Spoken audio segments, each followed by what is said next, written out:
ছোট্ট এক গ্রামে মারুফ নামে একটি ছেলে বাস করত। একদিন সে মাঠে খেলতে গিয়ে একটা স্বর্ণের আংটি দেখতে পেল।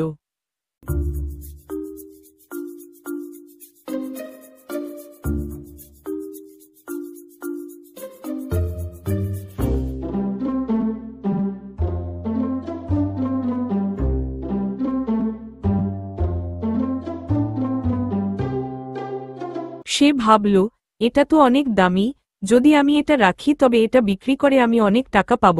কিন্তু পরে মারুফ চিন্তা করল, এটি হয়তো কারো কাছ থেকে হারিয়ে গিয়েছে, যদি আমি এটা তাকে ফিরিয়ে দিতে পারি তবে সে অনেক খুশি হবে আর তার অনেক উপকার হবে।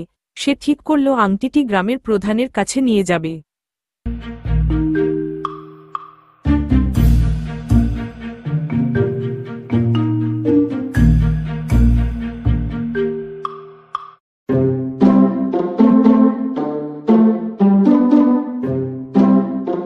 গ্রাম প্রধান মারুফকে আংটি নিয়ে আসতে দেখে আর তার সততার জন্য অনেক খুশি হয়েছিলেন। তিনি বলেন, তুমি সত্যি অনেক ভালো কাজ করেছ মারুফ। এই আংটির মালিক তো বলেছে যদি কেউ এটা পেয়ে ফিরিয়ে দেয় তাহলে তাকে খুশি হয়ে একটি পুরস্কার দিবে। মারুফ নির্লিপ্তভাবে বলল, আঙ্কেল, সত্যি আমি কোনো পুরস্কারের আশা করিনি, শুধু সঠিক কাজটাই করতে চেয়েছি। তখন গ্রাম প্রধান মারুফকে খুব সুন্দর কথা বললেন, তোমার মতো ভালো মনের ছেলেরা সবসময় সফল হয়, তুমিও জীবনে অনেক বড় হও, কারণ সততার কোনো বিকল্প নেই। মারুফ নিজের কাজের জন্য খুশি হল এবং বুঝতে পারল, সততা কখনো হারায় না।